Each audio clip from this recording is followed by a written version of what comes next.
What do we need to do? Well, first, we need to give first-time home buyers a fighting chance to get into the housing market and create some demand.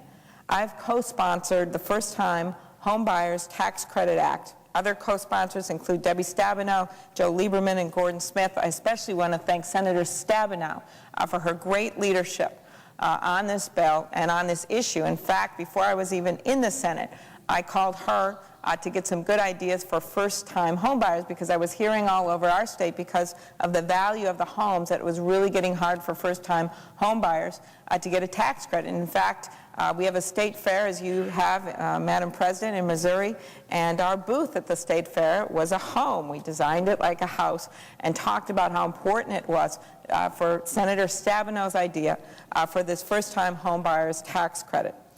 This bipartisan legislation would create a tax credit of $3,000 for individuals and $6,000 for married couples if they have qualified incomes to help make a down payment on a first house.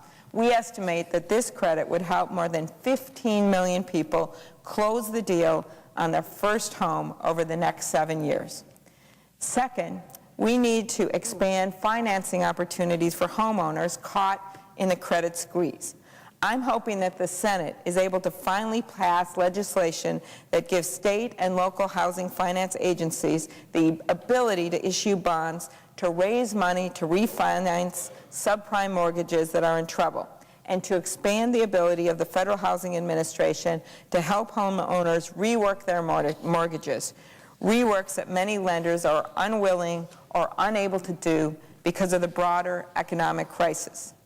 Third, we need to make sure that the foreclosure wave doesn't catch even more consumers who get into mortgages they don't understand and they shouldn't sign.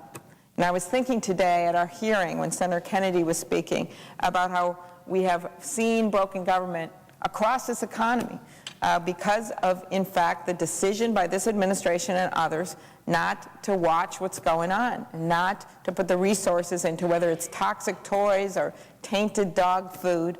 Well, these faulty and false and fraudulent financial offerings are a piece of this as well. And by really being down on the job and not watching over this and not seeing this crisis that had emerged, we got to the point that we are. But now that we know where we are, we know the immediate needs that we have to work with the financial industry, but we also have to look, as we talked about today, at changes in our regulatory agencies for more oversight, and particularly changes for these financial offerings. We need to provide the resources for pre-foreclosure counseling so that homeowners never get into a financial crisis in the first place. And we need to improve and simplify disclosure in mortgage documents. Anyone that's signed a mortgage remembers how thick they are, and luckily when I signed my first mortgage at home, before I got married, I still remember sitting at that table trying to figure it out. Well, I went through a good mortgage loan person and someone I trusted, and I just got a regular mortgage. But so many people don't understand what they're signing. They know they have a teaser rate, but they think it'll only go up a little. So why can't we have a 1- or 2-page summary that at least explains how high it can go, what the cap is, and what they would be facing in their monthly payments if certain changes were made?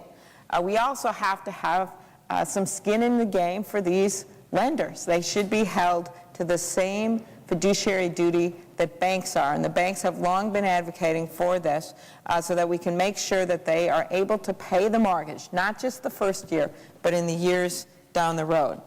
The truth is that these lending documents have gotten so complicated with new gimmicks and provisions that no one can understand them, and certainly not a young family just coming on the market. But we must work together if we're going to turn around the housing market and our economy.